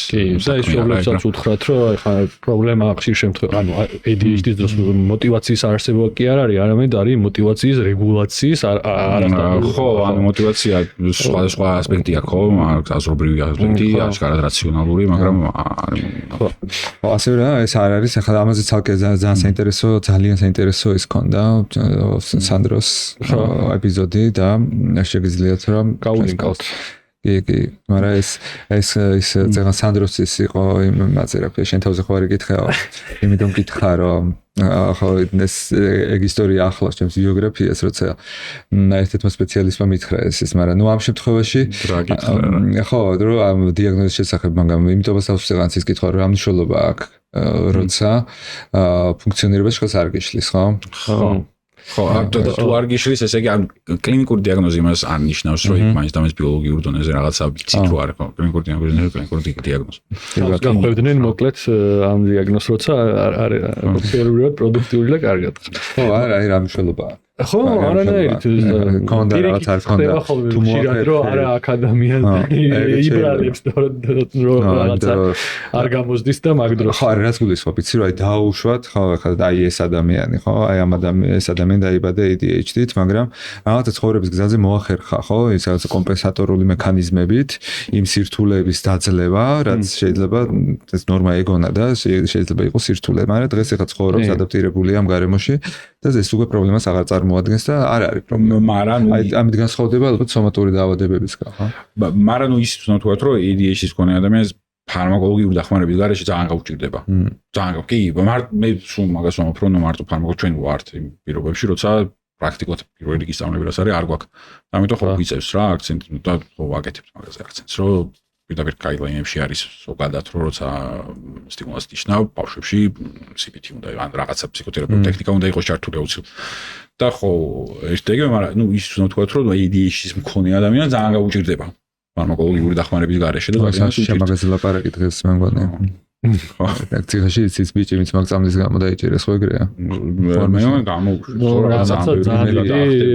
საფასური სანაცვლოდ ხო ანუ ესე იგი ეს სტიმულანტების შემოტანის თემაზე და რეგისტრაციის თემაზე ჯერჯერობით არაფერი გვირაბის ბოლოს სინათლე არ ჩანს არა შერაციცი არის ნუ ჩემი რა ქვია პროგნოზი არის რომ რაც ძალიან ცუდია არსებობს კიდე ძალიან ბევრი მედიკამენტი რომლის ბოროტად გამოყენება შეიძლება და ეგ ჩვენ რეგისტრირებული გვაქვს და კიდევ უფრო მეტი ზიანის მოტანა შეუულია ადამიანის ჯანმრთელობისთვის ვიდრე სტიმულანტებს. ამიტომ ეს გამართლება არანაირად არ არის და ვერ ხვდები რა არის რეალური მიზეზი. ისე სულ სტიმულანტებია და ხო, ბოლო პერიოდში გავირას უყურებ სტიმულანტებს. აი მაგასაც მინდა რომ შევეხოთ ეპიზოდის კომენტარებშიც გვიწერნიარეთ. ნომრები დაწერეთ, სად ვიყიდოთ. ხო, ამდენ ლაპარაკს. არის ნომრები მოგწერეთ და ხო, არ სტროფიტოით არ გეტყოდეთ, მაგრამ არ ვიცით. მოდი კიდევ ერთით ნაბიჯით წინ გადავინაცვლოთ და ფსიქოზის კონტექსტში მოვიხილოთ დოპამინერგული სისტემა. ანუ კლასიკურად რას ამბობს დოპამინის ჰიპოთეზა, აი შიზოფრენიის და ფსიქოზური რეგისტრის დიაგნოზების შესახებ. ანუ რა ხდება ფსიქოზის დროს განსხვავებული ტვინში. ჩვენ ზუსტად ვიცით, რომ მოკლედ იქ დოპამინის ის პრობლემა არის რა. მეზონიმბურ სისტემაში არის დოპამინური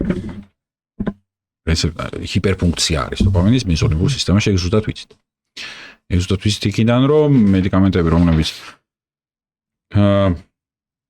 დეურის ბლოკირებას აკეთებს, ის მედიკამენტები პოზიტიურ ფსიქოზური სიმპტომები არის ორნაირი. პოზიტიური, ну, რეალურად სამნაირი, პოზიტიური, ნეგატიური და კოგნიტური. და ის რასაც ბოდვას ვეძახით, ბოდვას ვეძახით, ჰალუცინაციას, ყველაზე მეტად ჩანს, ესე რომ ვთქვათ, რა პოზიტიური, ნეგატიური სხვა რაღაცის გამო ქვია, ну. ხო, არა კავშირია ამას რაღაცა დადებითთან და ხო, კარგთანაც უთან არა. ორივე ცუდია, პოზიტიურის და ნეგატიურის ცუდია, იმიტომ რომ ფსიქოზის სიმპტომია ორივე უბრალოდ პოზიტივი არის ის, რაც ადამიანს არ ქონდა და არ უნდა კონდეს და აქვს ჰალუცინაცია, ბოდვითი აზრები უნდა კონდეს და გაქვს დისორგანიზებული ქცევა და მეტყველება ნეგატიურია ის, რაც უნდა კონდეს და არ აქვს, გამოაკლდა. ეს არის мотиваციის ნაკლებობა, ხო, პლუს და მინუს სიმპტომებს ეძახიან ხოლმე და კარგია რომ ეგრე ეძახიან რა. იმიტომ რომ პოზიტიური და ნეგატიურზე უფრო ის არის. მე ისე ინტუიტური რომ დაუძახ. ხო, არა, მაგას ეძახიან და სწორად იცი. და ეს მინუს სიმპტომები არის აუგია, ანუ რაღაც სურვილის არ ქონა, ემოციების არ ქონა, ეს ბლაგვი ემოციები ისინი რაც ცოტათი შეიძლება გავდეს დეპრესიულ სიმპტომებს, მაგრამ პრინციპში სხვა რაღაცა არის რა, არის ბლაგვი ემოცია და არა სევდა. мотиваციის არ ქონა, არა იმიტომ რომ არ სიამოვნებს რაღაცა, ანუ არის აჰედონია, როდესაც სიამოვნებას ვერ ვიღებ უბრალოდ რა და სიამოვნების მიღების სისტემა ჩვეულებრივად შეიძლება მქონდეს, უბრალოდ ეს мотиваციის ეს პირიქით არის რა, ანუ ნეგატიური სიმპტომები არის ზუსტად რა ეს ვილაპარაკეთ მეზოკორტიკალურ იმაში დოპამინის აქტივობის დაქვეითება პირიქით რა. ხო, ეგ არის ყველაზე დიდი პრობლემა. იმიტომ რომ ეს დოპამინური აქტივობა თუ მეზონიმბურში მომატებულია, მეზოკორტიკალურ გზაში შემცირებულია. შიზოფრენიის დროს მაგალითად. და ეგ ფარმაკოლოგიური მკურნალობის პრობლემებს იწვევს. მესამე არის კიდე კოგნიტური სიმპტომები, რომელიც აი კოგნიტურ დაქვეითებას იწვევს რა, აზროვნების მეხსიერების და შენ. და ეგეც იმიტომ არის, რომ მეზოკორტიკალურ სისტემაში დოპამინის აქტივობა დათრგუნულია, შემცირებული. მედიკამენტები, რომელიც ნუანსებით ამ სისტემას კიდევ უფრო მეტად თრგუნავს, უბრალოდ მანდ არის ძველი ანტიფსიქოზურები და ახალი ანტიფსიქოზურები, ანუ ტიპიკური, ატიპიური, პირველი თაობის, მეორე თაობის, ან არ აქვს რომელებიც პირველი თაობის არის ეს პოტენტური თეორიის ბლოკერები, ესე რომ ვთქვათ, ანტაგონისტები, დოპამინის ანტაგონისტები თეორ რეცეპტორს და ეგენი შედარებით უფრო აი ეს მეზოსტრიატულ ათხემისკენ მოძრაობაზე პასუხისმგებელი სხვა არის დოპამინები, ხსენებია თქო. ნიგროსტრიატალური ხო? ნიგროსტრიატალური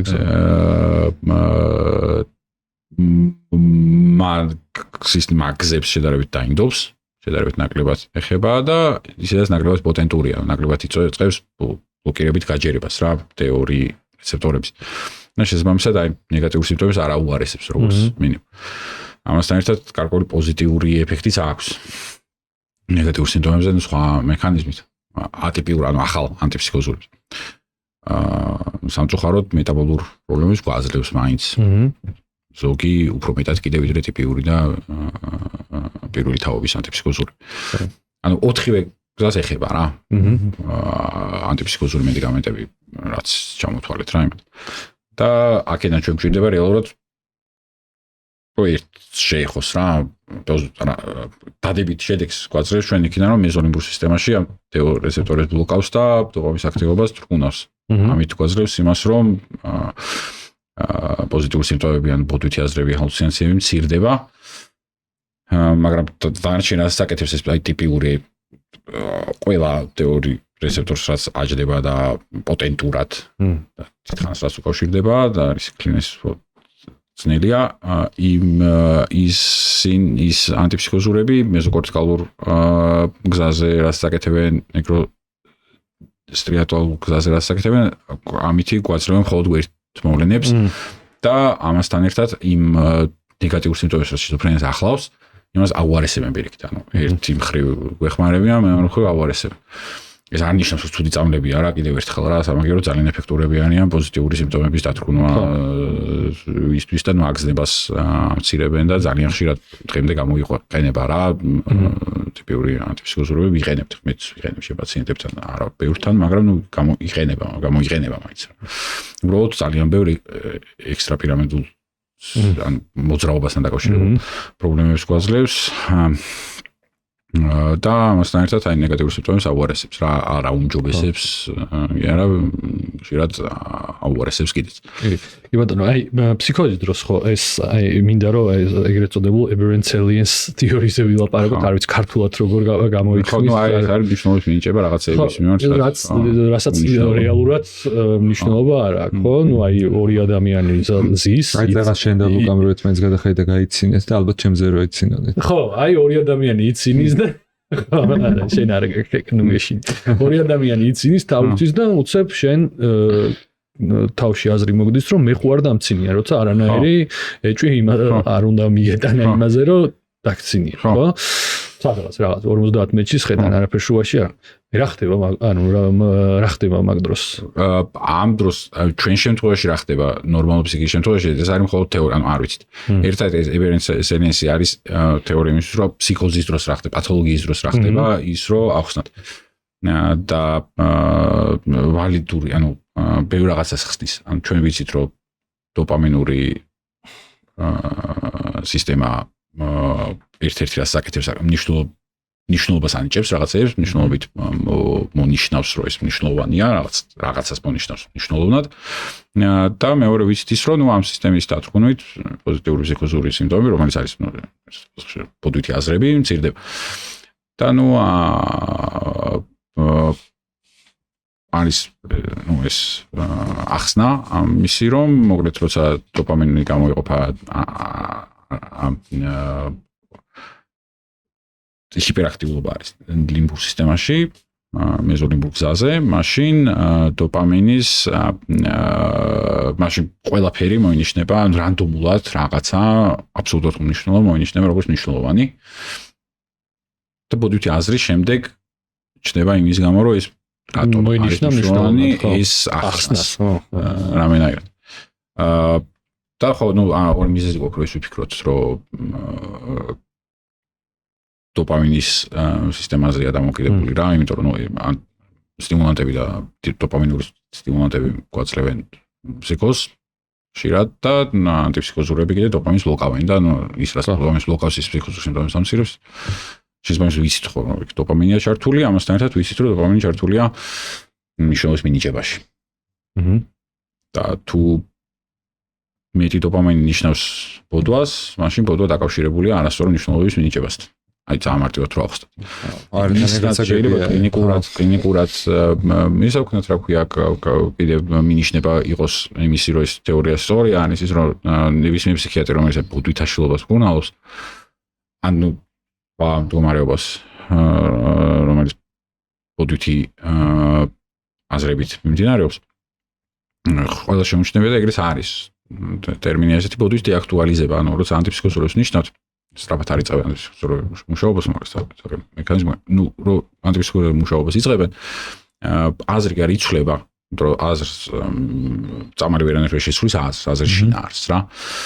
ბოდვითი აზრის შეცვლა არ ხდება, ისე არ ხდება, რომ რეალობის დანახვა, რომ აი რაღაცა უცხოელები არ მithვალთვალებენ. ნიშნულოვნება მცირდება. ეს აზრი ხდება ნაკლებად დეაქტუალიზებული ხდება, ნაკლებად მნიშვნელოვანი ხდება. რაც ნაკლებად მნიშვნელოვანი რო ხდება, შემდეგ შეიძლება მოხდეს შესწორება აზრის თვითონ ანუ ადამიანის აზროვნებით რა, თვითონ შეიძლება რა, ჯერ იგიდებს რა, ჯერ ეგ ხდება, ჯერ მნიშვნელობა აკლდება. ანტიფსიქოზურები რო იწყება მუშაობას, მაგით ხვდებით, რომ ეს აზრი დეაქტუალიზებული, ანუ ისე არის რა.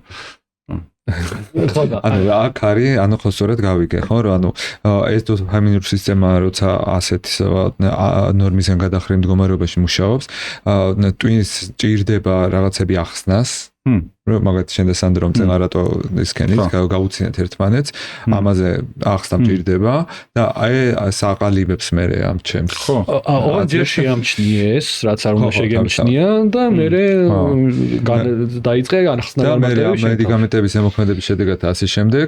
რა კი ეს ნაწილი ყველაფერზე ახსნები აღარ მჭირდებოდა, მე ის მაგის თანდაყოლილი განმარტებები, რომლებსაც ამას ვაძლევდი ალბათ მე და მცინოდნენ და რაღაცაზე, ნელა ისეთი აქტუალური აღარ არის და ბოლოს ნიშნულობას კარგავს. ხო, იმიტომ რომ მარტო ეს სისტემა ხო არ არის, ხო, ჩემი თავის ტვინი მუშაობს ასევე სხვა პროცესები, ეს დიაგნოზების და შიზოფრენიის კურნალობა ეგეთი მარტივი არ არის, რომ მარტო ხოლოდ ხდება იდეალურ შემთხვევაში, რა მედიკამენტს როცა ვაძლევთ ის იდეა ხო ეგრე. ხო, იდეა ეგ არის, მაგრამ კიდე ძალიან ბევრი რაღაცა ხდება ხა შიზოფრენიაში, მარტო დოპამინი არ არის რა, ეს ნივთიერება, რომელიც ხო და ნუ გავაერგული სისტემაც ჩართულია, მე როგორც NMDA ჩართულია და მუსკა. მაგრამ აი ნორმალური ფსიქიკის შემთხვევაში რა, მაღალი შფოთვის ფონზე იგივე მსგავსი მდგომარეობა შეიძლება ხო რომ განვითარდეს ეხლა მე რავი ჩემი თავის მაგალითად შემიძლია თქვა რომ აი მაღალი შფოთვის ფონზე რაღაცა რაც ერთ შეხედვით აბსოლუტურად ყურად ცელინეს ხო რაღაც გამორჩეულია ყურადღებას იქცე ეგ რაც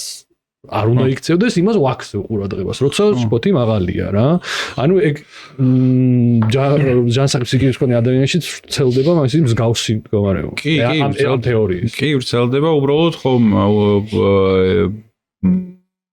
ბევრი სხვადასხვა რაღაცა არის ჩართული მარტო მნიშვნელობის მინიჭება არ არის და მარტო მაგითი ვერ ახსნი მარტო დოპამინითაც ვერ ახსნი ხო მაგას და ნუ მიუხედავად იმისა რომ შენ შეიძლება მიანიჭო რაღაცას მნიშვნელობა რას თქვი რაღაცას ნეიტრალურს ეგ იმას არ ნიშნავს რომ აი ამას ბოდვითი აზრით ახსნი ამას რა შეიძლება რაღაცა ამ ბოდვითი აზრის თავარი გამოსხოვებელი ის არის რომ ის კი არა აი ვაი თუ რაღაც ჩემზე თქვი სუდი არამედ აი ზუსტად იცი ბოდვითი აზრი გადამოწმებას არ ექვემდებარება რა და ხო ესე მარტივად ეს არ იხსნება მაგრამ დარწმუნებული ვარ იმაში რომ ნამდვილად რაც მე ფრენის დროს მე მარტო ხოლმე პარანოია აქ მოდი გადავიდეთ ბოლოს კი უნდა წავიდეთ ნელ-ნელა და არ მინდა რომ გვერდი აუვაროთ ამ ეგეც წოდებულ, კლუბურ ნარკოტიკებს, სტიმულანტებზე მაინტერესებს პირველ რიგში, რომლის მოხმარება სამწუხაროდ არა ექიმის კაბინეტში, ADHD-ის საყურებლად, არამედ ქუჩაში, კლუბში და ასე შემდეგ, საკმაოდ მოხშირდა ბოლო წლებში საქართველოში, ხო? აი მას შორის ამ ფსიქოზურ მდგომარეობებზე ან ჯანსაღი ფსიქიკის შემთხვევაშიც აი რა გავლენა შეიძლება იქონიოს აი ამ პარანოიული აზრების, აი ბოდითი აზრების მიმართულებით და კუთხით სტიმულანტების ჭარბამოხმარება და სხვა ზოგადად რა ზიანი აქვს აი ამ დოპამინის ნერვული სისტემის ზემოქმედების გავლით. ხო, დოპამინი რაშიც არის ჩართული, როცა ბომბავთ, იმიტომ რომ რაცა აგრეთვე ამფეტამინი არის ადერალიც, ხო და მარილებია და გამოიყენება სამკურნალოდ. აქ უბრალოდ არის საუბარი დოზაზე, არის საუბარი ფორმულაზე, არის საუბარი რამდენად ნელა გამოთავისუფლდება, სწრაფად გამოთავისუფლდება, ასე. როცა ნარკოტიკებზე ვსაუბრობთ, ხო, ნარკოტიკები არ არის სამკურნალო რაღაც და ან სხვა გზით ვიღებთ, ან მაღალი შეიძლება ბიძაშვილი იყოს სამკურნალო მედიკამენტის, მაგრამ დაახლოებით ბიოქიმიურად ერთ-ეგივეს იღებდეს, მაგრამ სხვადასხვა ფარმაკოკინეტიკა გქონდეს რა, სხვა სისწრაფით შეიწოვებოდეს, სხვა სისწრაფით იშლებოდეს და ასე შემდეგ. და მოშვებით რა, ბომბავთ ტვირთავთ ძალიან დოპამინურ სისტემას, სტიმულანტებით. მათ დაგროვებას ვიწევთ, ზოგ შემთხვევაში ხედვას გამოთავისუფლებას ვიწევთ, ამფეტამინის შემთხვევაში მაგალითად. და რასაც ახდენს გავლენას ზოგადად დოპამინას ვილაპარაკეთ, აბსოლუტურად ყველა სისტემას ეხება და ეხება სულად.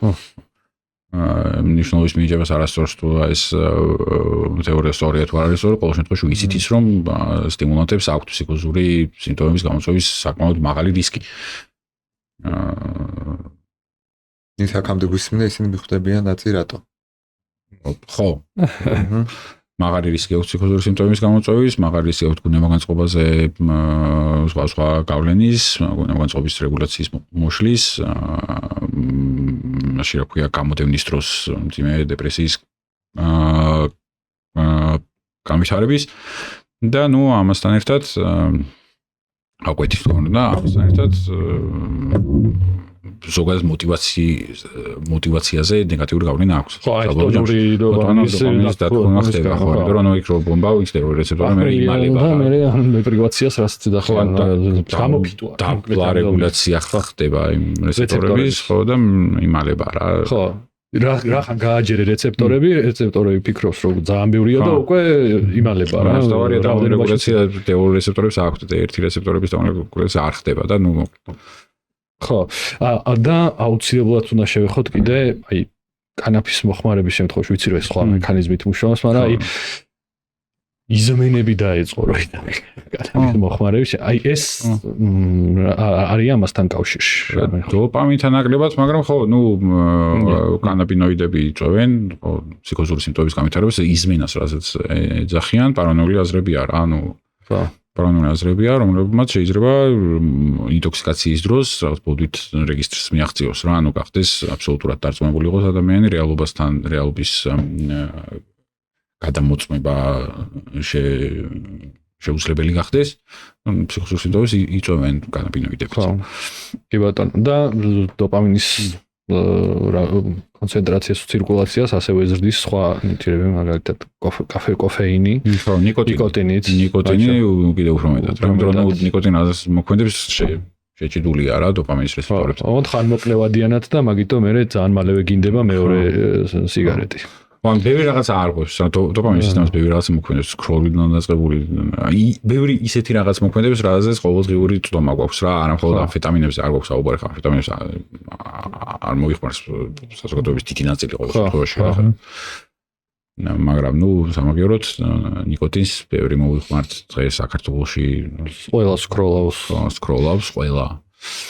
და აი ეხა მართლა ბოლოს რო გავიდეთ, აი ეგრეთ წოდებული არასწორად მე მგონი ხა დოპამინის დეტოქსი ეგეთი რაღაც არ არსებობს, მაგრამ აქედან ხო ამბობენ ხოლმე, აქედან ახლა ფორმულას ვერ ვეტყვით ჩვენ, რა თქმა უნდა, პაციენტი იქნება თუ ეს ჯანმრთელი ადამიანი, როგორ უნდა დააღწიოს თავი ქცევას, რომელიც მის დოპამინერგულ სისტემას ბოროტად მოიხმარს და თუნდაც მსქროლავ ადამიანს და რაღაცა, მაგრამ აი მაინც რა რეკომენდაცია შეიძლება გაუწიოთ ადამიანებს, რომლებიც ისე ხდებიან მსხვერპლი თავიანთივე ქცევის, აი მაგალითად სკროლავს ადამიანი, ახლა არაფერს არ აშავებს სკროლავს, მაგრამ ამ სკროლავამ ჩაითრია, ეს მის ზოგად მოტივაციაზე აისახა, ცხოვრების ხარისხი უბუჭდება, ბავშვობის პერიოდში, ბავშვებზე ხო მით უმეტეს, აი კონცებრებასთან და რა თქმა უნდა, ხო. და აი რა უნდა გავაკეთოთ იმისთვის, რომ აი ეს გადაუტვირთოთ რა, უბრალოდ დავანებოთ თავი მოუხსნა, აი როგორ უნდა მიუდგეთ ამ პრობლემას, რომ გამოსწორებადი მარტივი გადატვირთვა არ ხდება რა. ანუ ის მარტივად ვერ გადატვირთავ, რაღაც ეს მარხვა დოპამინზე თუ რაღაც ეს დეტოქსი თუ რაღაც ასე შემდეგ. რაც გულისხმობ იმაზე, რომ ეს მარტივი სწრაფი დოპამინი, დოპამინის რაღაცები რაც არის, რაც გვაძლევს ამას, იმისგან თავი შევიკავოთ და ხო კარგი პრაქტიკაა და როდ დეტოქსია ძალიან უცნაური ტერმინი ხო. რაც ვეხმარება არის ჩანსახი ცხოვრების სტილია. RG-ში ფიზიკური, რაც ძილია ძალიან მნიშვნელოვანი, ძილის დარღვევა ძალიან ნეგატიურად აღიქმება თვითონ რეცეპტორების შემცირებას იწვევს რა ძილის დარღვევა.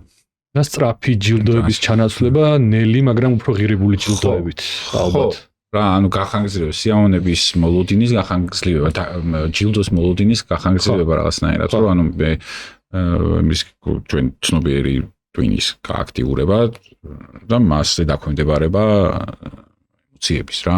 ხო. ცოტა ისე ნათქვამი, მაგრამ ხო, ნუ ამის გაკეთება რომ მე ვერ ვიცი რომ ხვალ ხვანდელი კათამი დღევანდელ კვერცხს რო ამჯობინო რაღაც ეგეთი. მაგრამ აი უფრო სასაკში ხა უგზრდასრულები რო ვართ, აი ესენი რამდენად შესაძლებელი არის ხა რამდენად შესაძლებელია? აი ესეთი მაგალითად ეს ხანგრძლივი ის რაღაც შეინარჩუნო მოტივაცია რომ საათნახევარი ან 2 საათი ელოდებოდე რაღაც კულმინაციას ხო აი ამ ჯილდოს მოლოდინში. მაშინ როცა ეხანდელი ბავშვი მაგალითად რომელიც ამ გაჯეტებით ამ ყველაფერს წამებში აკეთებს და ჩვენ იმ თაობას წარმოვადგენთ როცა ეგენი არ იყო და მაშინ სხვა რაღაცები ქონდა ხო აი თამაშები იქნებოდა თუ გართობის საშუალებებიც რაც იყო აი ხო ესე ვიზრდებოდი ხა აპრიორი იმას არ მომაქვს რომ ეს ცუდია ეგ შეფასება ეს ჩემი საკითხი არ არის უბრალოდ ეხლა შეიძლება შემდეგ თაობებს სრულიად სხვანაირები იყონებოდ იმ გადმოსახედიდან საუბრობ რა განვითარების რაღაც შაბლონიც გვაქვს იმის მიხედვით მანამდე როგორ ვითარდებოდნენ ადამიანები.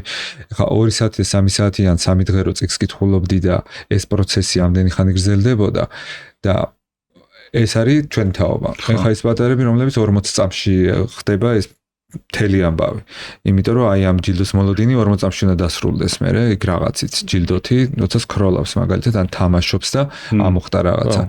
ეხლა მე მანდ ამ დეტოქსში ვარ რა. აზრი რამდენად აქვს, შედეგი რამდენად ექნება. და ვიცი, ეხლა იმპულსის ჩამოყალიბების თვალსაზრისითაც მაგალითად ეხლა ეს ხო მარტივი პროცესი არ არის, ხო? ეს ხო ბიოქიმიური პროცესია, რომელიც ორგანიზმში ხორცი და იმპულსის შეკავებას გულისხმობს. თუ გამოტოვე ეგ ეტაპები, არ ვიცი.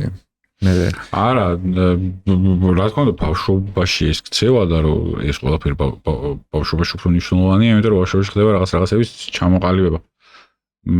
ამ ზრდის პროცესში. პეროთ რომ მნიშვნელოვანია, მაგრამ რაღაც ეტაპზე რა თქმა უნდა, ანუ ნეიროპლასტიურობა აქვს თვის რა, სერიოზული.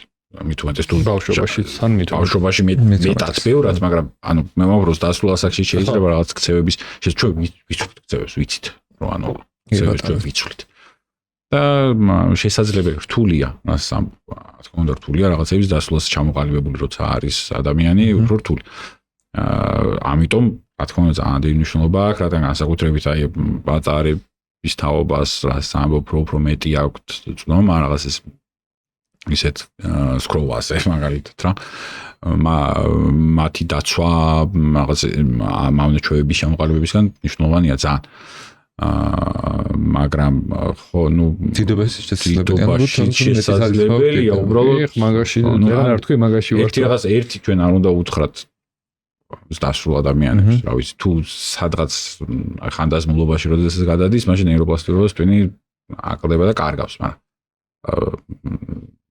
დასრულ ადამიანის თვისაც გააჩნია ხო ნეიროპლასტიკურობა შესაბამისად ჩვენ ერთ ციფრ არ უნდა უთხრათ დასრულ ადამიანს არ უნდა უთხრა რომ იცი რა შენ რა ეგრე ჩამოყალიბდი და აღარ შეცვალო და ნუ ივარჯიშებ და რაღაცა ნუ შეცვლი შენ ქცევას მაგრამ ეგ იმას არნიშნავს რომ ბავშვს თქვათ რომ ხო კაი ნუ იყოს ესე ამას აქში და მე როცა გაიზრდება მე თვითონ შეცვლის ამას რა ეგეც არა შენ ისიც იკითხე მე მგონი რამდენად ეს ახალი ნორმალურია თუ არა ხო ზოგადად ესეთი ხო ანუ ჩვენ აგრეტიკებს ხო ახალი ნორმა არის თუ არა და მე მგონი არ არის ეგ ნორმალური ხო ანუ ეს აქ ხო იმაზეც არის ლაპარაკი რომ რა ტიპის ინფორმაციას ეცნობი და ეხაც ეგრე არ არის ხო ანუ რა ტიპის ინფორმაციას ეცნობი და რა სიხში ო მაგრამ ეს ნორმატოლოგიას როგორ ვადგენთ ხო ისე უმრავლესობით ვადგენთ და ავის თუ ყველა ბავშვი ეგეთი იქნება მომავალში ხო ის იქნება ახალი ნორმა ხო არ ვიცი მე მგონია რომ მაგას ხანგრძლივადიანი უკუ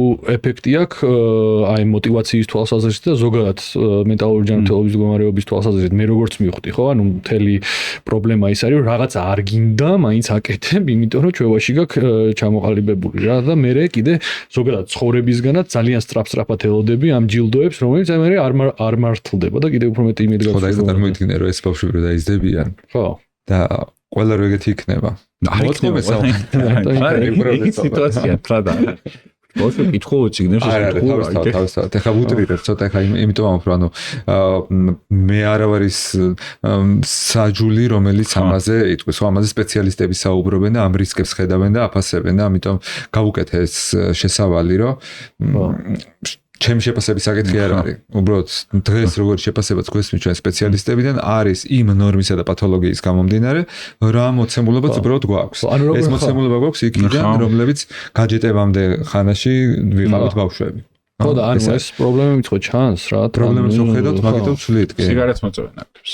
აი კაი იქნება, სიგარეტს ეს დავანაკლები მოწევს. ჩვენ მე დავიწყე მე კლასში ვიყავ, ეს მოწევრო დავიწყე და სტატისტიკა მაგას აჩვენებს. მაგრამ ნიკოტინთან შეხება ნაკლები ექნება. ანუ მე არ მგონია რომ რაღაცა მაინც და მაინც ცუდისკენ მიდის ამ სკროლ.